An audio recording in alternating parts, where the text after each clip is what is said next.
Sa mga pangunahing balita, milyon-milyong pinsala na itala sa sunog sa Kamalig North Central School. Investigasyon nagpapatuloy. Binata nalunod sa isang talon sa Albay.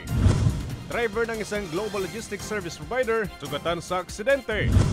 On-site classes sa Catanduanes State University sinuspinde dahil sa matinding init ng panahon. At mga paghahanda na dapat tandaan kapag lumindol, alamin.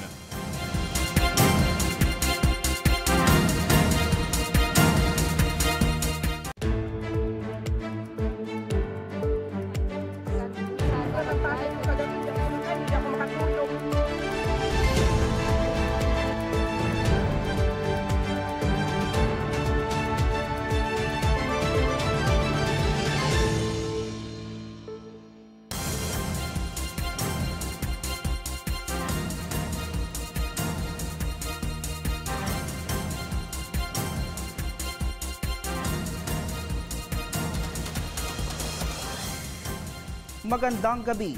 Narito na mga balitang dapat ninyong malaman ngayong ikalawang araw ng Abril, taong kasalukuyan. Pumalo ng mahigit 11 milyong piso ang pinsala sa nasunog na gusali sa Kamalig North Central School sa Kamalig Albay kahapon ng madaling araw.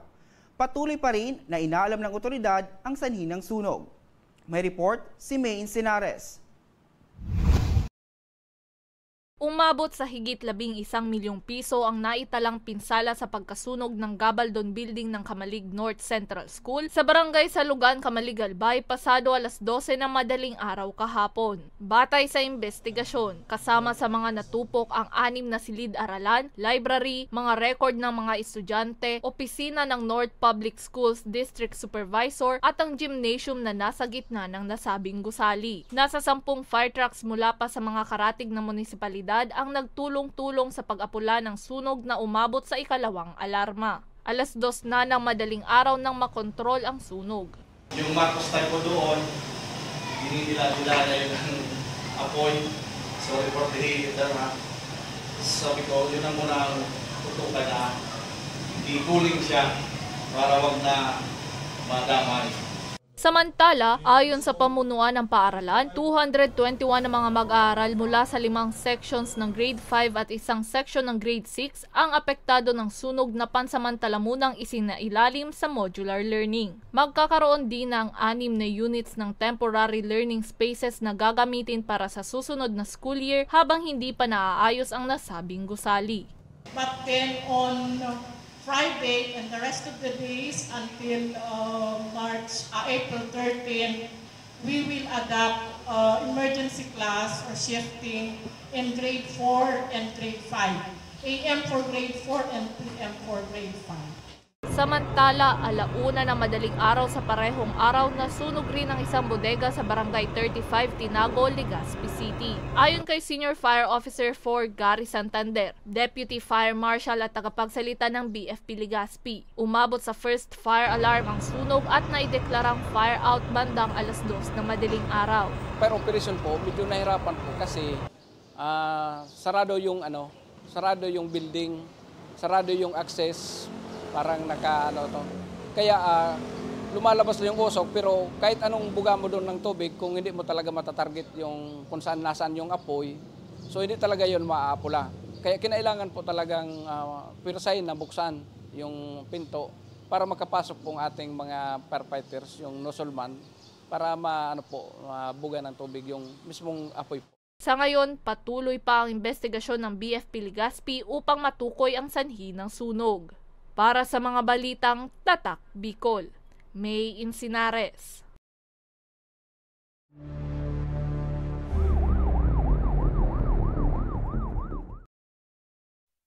Patay ang isang 19 anyos na binatilyo matapos na malunod habang naliligo sa isang talon sa Jovillar, Albay.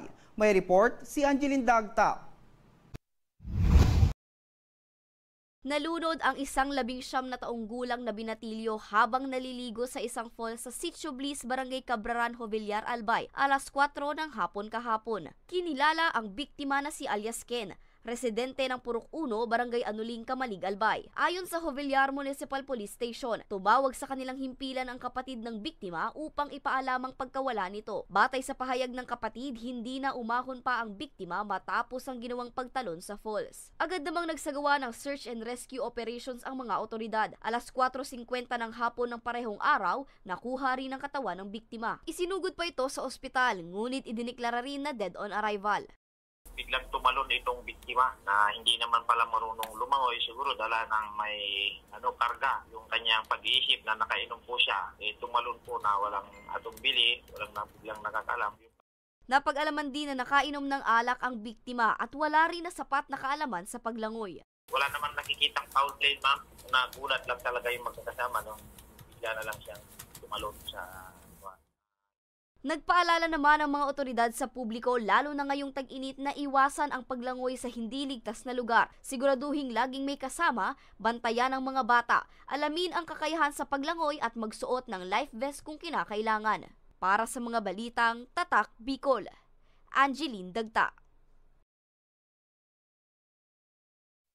Sugatan ang driver ng isang global logistics service provider matapos na maaksidente sa Ragay, Camarines Sur. Biktima, nawala umano ng kontrol sa manibela. Narito ang aking report. Wasak ang unang bahagi ng aluminum van truck ng isang global logistics service provider matapos na maaksidente sa Andaya Highway sa Ragay, Camarines Sur, alas 10:15 ng umaga kahapon. Batay sa ulat, binabaybay ng truck ang daang patungong Naga City nang mawala ng kontrol sa manibela ang driver nito na nauwi sa pagkakasalpok sa isang wing van truck. So, bali, ang accordingly po, sabi po ng driver during investigation ay hindi niya na po, kumbaga po, upon sa pag-break niya po, so di lang po na kinaya po ng trailer.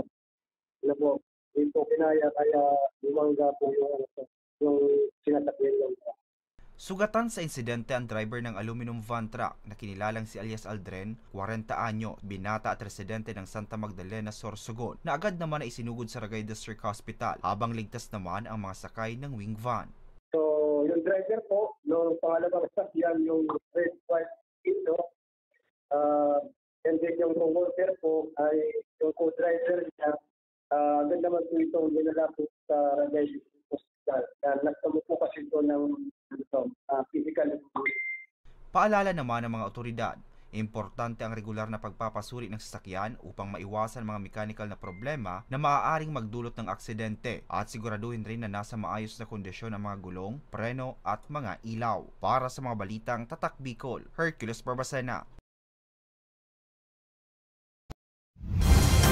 Inang natatawid ng kalsada na bundol na motorsiklo, patay. At dalawang most wanted persons sa Masbate at Camarines Sur arestado. Yan at iba pa ang balita sa pagbabalik na Ako Bicol Online TV.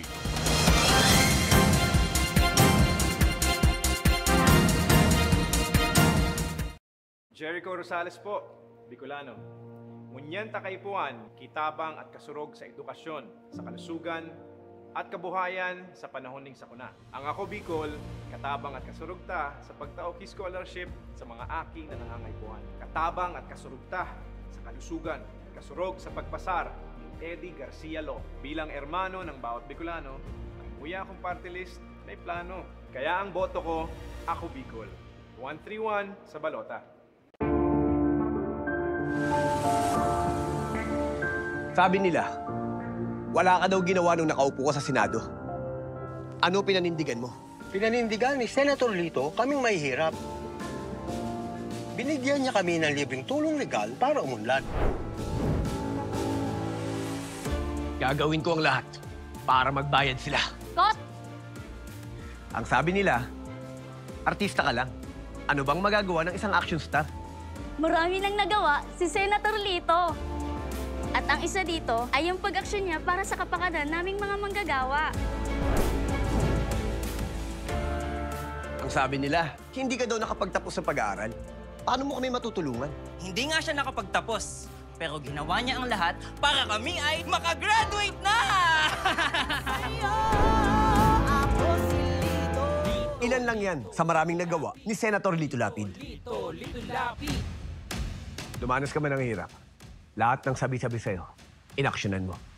Kung ako'y nakaahon, Kaya nyo rin. Kaya natin lahat lumaban at umunlad. Tatak Lingkod Lapid, Supremo ng Senado. Lito Lapid, number 35 sa balota. Lito, Lito, Lito Lapid! Lito, Lito, Lito Lapid! Lito, Lito, Lito Lapid! Ako si Lito. Presyo ng bilihin, mapapabait sa gana ang pagkain kung walang saking. Trabaho at tulong ng kanyang sinusulong, siya ay may solusyon, subok na ng panahon.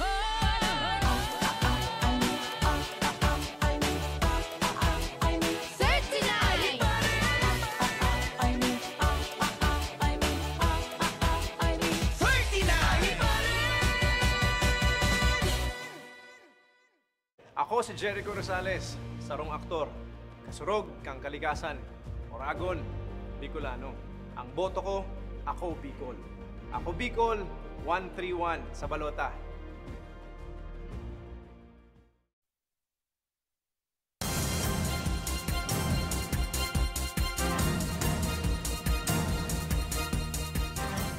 Nagbabalik ang Ako Bicol Online TV.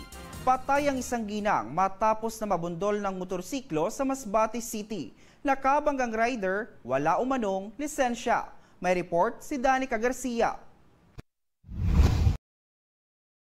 Dead on arrival ang isang ginang matapos mabundol ng isang motorsiklo alas 8 ng umaga kahapon sa Barangay Kawayan Exterior, Masbate City. Kinilala ang biktima na si alias Delia, 56 anyos, residente ng parehong lugar. Batay sa investigasyon, tatawid sana patungo sa kabilang bahagi ng kalsada ang biktima nang masapul ng motorsiklo na minamaneho ni alias Ben, 24 anyos, residente ng Barangay Bolo, parehong lungsod. Agad na isinugod sa ospital ang biktima, subalit hindi na nakaligtas pa. Ang sabi ng driver, pagtawid ng babae, biglang bumalik siya sa kalsada. Imbis na magtawid diretso, bumalik siya, pabalik ba? Nang tinawiran niya, pabalik siya, kaya tinamaan siya ng motorsiklo, nila siya naiwasan. Bali yung biktima po, ang maikuan po siya sa ulo, basag yung palang ulo niya sa likod. Yun ang ikinamatay ng biktima. Napag-alaman na walang lisensya ang driver ng sangkot na motorsiklo. Sa mga pedestrian po, habang kung tayo tatawid, maging maging alerto. Kasi minsan may mga sasakyan na mabilis. Yun ang kadalasan na nangyari na nababanggaan kasi yung sasakyan minsan sa sobrang bilis hindi na rin makagawa ng makapag-breno o maiwasan yung tao na naglalakad sa kalsada. Okay, yun lang po, dapat alerto palagi pag magtatawid sa kalsada. Nasa kustudiya na ng Masbate CPS ang sospek at nahaharap sa kasong homicide. Para sa mga balitang Tatak, Bicol, Danica Garcia.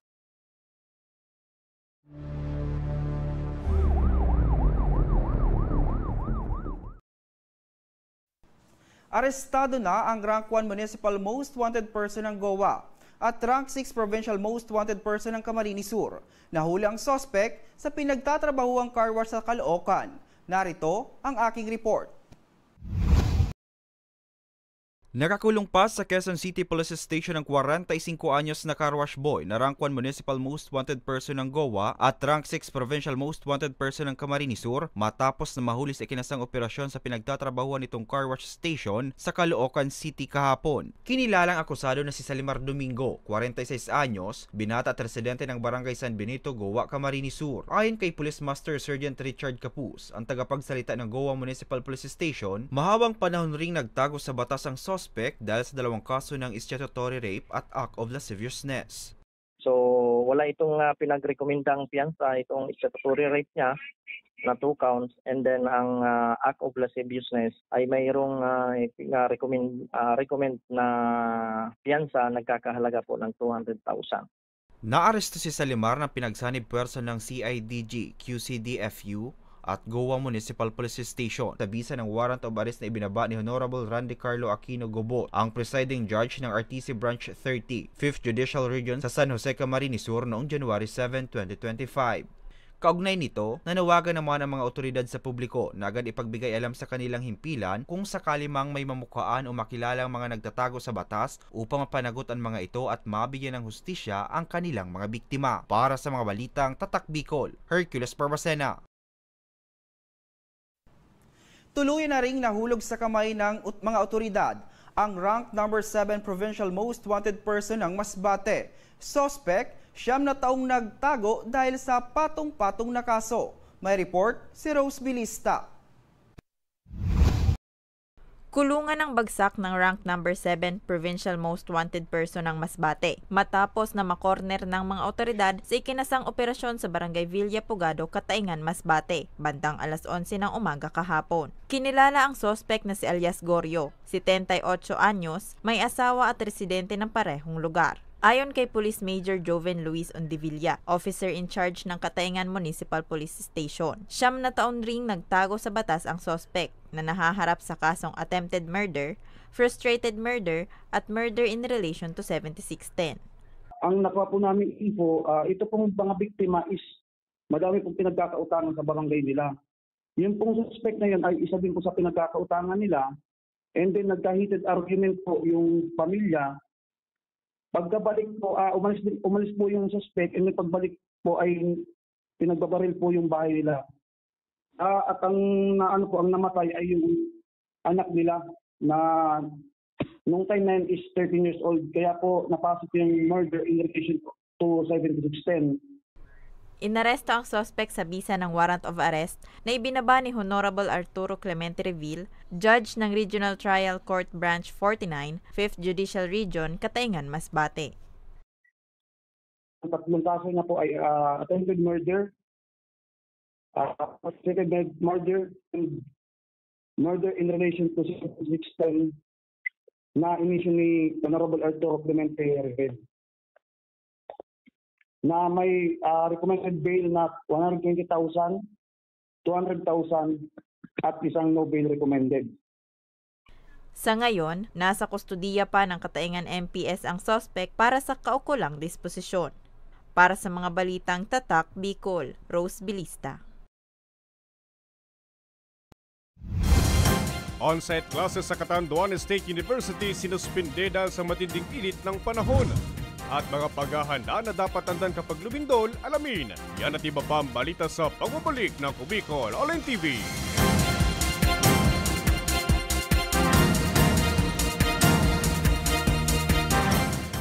Jericho Rosales po, Bicolano.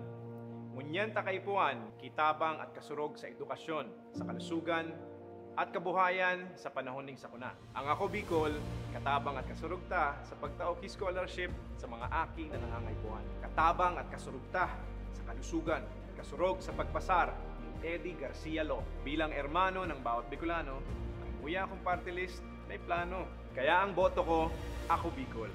131 sa balota. Sabi nila, wala ka daw ginawa nung nakaupo ka sa Senado. Ano pinanindigan mo? Pinanindigan ni Senator Lito kaming mahihirap. Binigyan niya kami ng libreng tulong legal para umunlad. Gagawin ko ang lahat para magbayad sila. Kot! Ang sabi nila, artista ka lang. Ano bang magagawa ng isang action star? Marami nang nagawa si Senator Lito. At ang isa dito ay yung pag-aksyon niya para sa kapakanan naming mga manggagawa. Ang sabi nila, hindi ka daw nakapagtapos sa pag-aaral. Paano mo kami matutulungan? Hindi nga siya nakapagtapos, pero ginawa niya ang lahat para kami ay makagraduate na! Ilan lang yan sa maraming nagawa ni Senator Lito Lapid. Lito Lapid. Dumanas ka man ng hirap. Lahat ng sabi-sabi sa'yo, inaksyonan mo. Kung ako'y nakaahon, kaya nyo rin. Kaya natin lahat lumaban at umunlad. Tatak Lingkod Lapid, Supremo ng Senado. Lito Lapid, number 35 sa balota. Lito, Lito, Lito Lapid! Lito, Lito, Lito Lapid! Lito, Lito, Lito Lapid!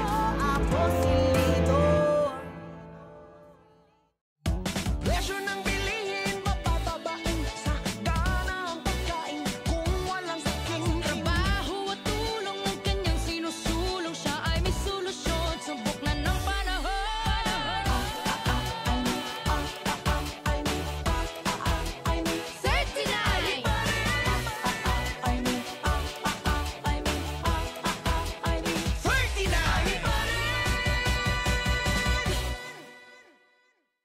Ako si Jericho Rosales, sarong aktor, kasurog kang kaligasan, Oragon, Bicolano.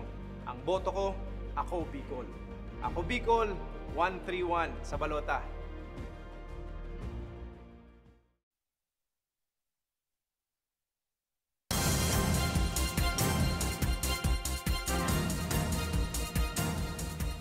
Nagbabalik ang Ako Bicol Online TV. Sinuspende ng Catanduanes State University sa Vera Catanduanes ang kanilang on-site classes ngayong araw dahil sa matinding init ng panahon. Mas mainit na panahon sa mga susunod na araw, mas titindi pa raw ayon sa Pag-asa. May report si Danica Garcia. Sinuspindi ng pamunuan ng Catanduanes State University o CATSU sa Vera Catanduanes ang kanilang on-site classes ngayong araw dahil sa naranasang matinding init ng panahon. Sa ipinalabas na abiso ng CATSU kahapon, ang suspensyon ay bahagi ng kanilang pag-iingat sa mga estudyante laban sa masamang epekto ng tag-init. Sa kabila ng suspensyon, ang lahat ng empleyado o faculty members, kabilang ang mga guro, ay inatasan pa ring magtrabaho at ipagpatuloy ang pagtuturo gamit ang online learning setup. Nanatiling bukas naman ang mga tanggapan ng universidad upang matiyak ang pagpapatuloy ng mahalagang operasyon. Ayon sa Pag-asa, alas 11 kaninang umaga, umabot sa 44 degrees Celsius ang heat index sa naturang bayan, na lubhang mapanganib sa kalusugan ng tao. Asahan na rin na mas titindi ang init ng panahon ngayong opisyal nang pumasok ang dry season. Ang dry season dito sa Kabikulan, mostly ang climate type natin ay climate type 2. So hindi tayo literally, hindi talaga siya yung as in a whole 1 week na walang ulan, ano. So dry in a sense na medyo compare sa ibang mga buwan, from January to December, medyo konti yung pag-ulan natin. So hindi tayo nasisiro ng ulan in a sense na may lagi tayong tinatawag na isolated thunderstorm. So itong isolated na to, may mga pag-ulan ito na pwedeng kumpul-kumpul, isolated, pwedeng sa ibang bayan maulan, sa ibang bayan hindi. May paalala naman ang Provincial Disaster Risk Reduction and Management Office ng Catanduanes sa kanilang mga kababayan upang makaiwas sa masamang epekto ng tag-init. Yun lang po ang maipapayo namin, yung caution natin dito sa parte ng panahon natin na tag-init na tayo, na kung pwede maiwasan natin na magkaroon tayo ng mga activities na babad tayo sa sobrang init ng araw. Between 9 o'clock hanggang 4 o'clock, sana maiwasan natin yung mga activities na nasa open field tayo. At kung magkaroon na ng open field activities, sana nasa tamang PPE tayo, personal protective equipment tayo. So, naka-long sleeve, naka-sombrero, o kung pwede nakabayong tayo para hindi tayo ma-expose masyado sa sobrang init ng panahon. Samantala, magtatagal ang tag-init hanggang sa buwan ng Mayo. Para sa mga balitang Tatak Bicol, Danica Garcia. Sa ibang balita, matapos ang malakas na lindol na tumama sa Thailand at Myanmar nitong Marso 28, ilang earthquake preparedness tips ibinahagi ni Dr. Cedric Daep upang mabawasan ang panganib at maprotektahan ang publiko. May report si Danica Garcia.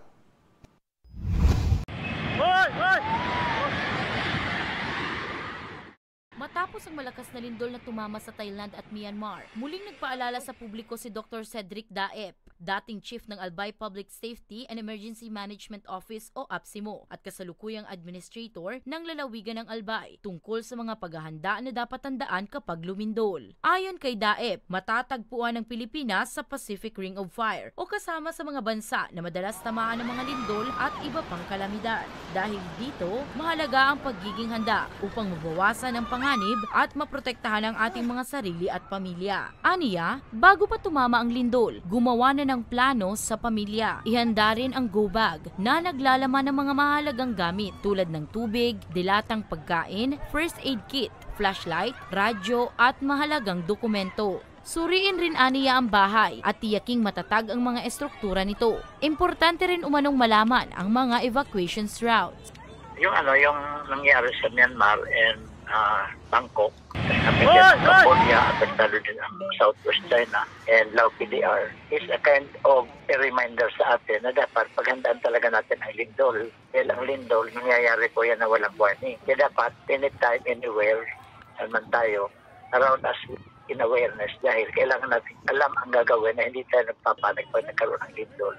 Habang lumilindol naman, manatili lamang daw sa iyong kinatatayuan. Kung nasa loob ng bahay, manatili sa loob at pumunta sa isang ligtas na lugar. Kung nasa labas, ay lumayo sa mga gusali at poste. Protektahan rin ang ulo, huwag tumakbo at maging mahinahon. Dagdag pa niya, importante rin ang pagkakaroon ng seminars upang mas malawak ang kamalayan ng publiko tungkol sa disaster preparedness.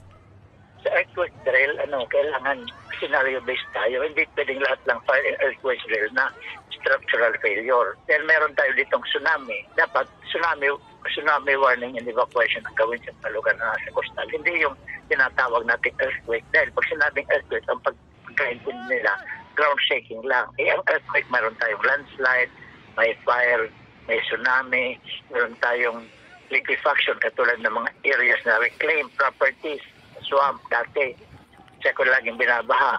Malambot yung lupa niyan, pwedeng tumagilid ang building. Doon naman sa may mga sinkhole, pwedeng bumagsak ang lupa. So dapat scenario-based, hindi lang isang drill ang gagawin.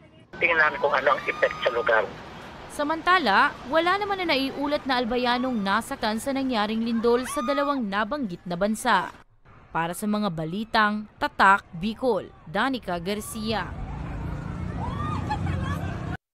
At yan ang mga balitang nakalap ng Ako Bicol News Team. Ako po si Hercules Barbacena.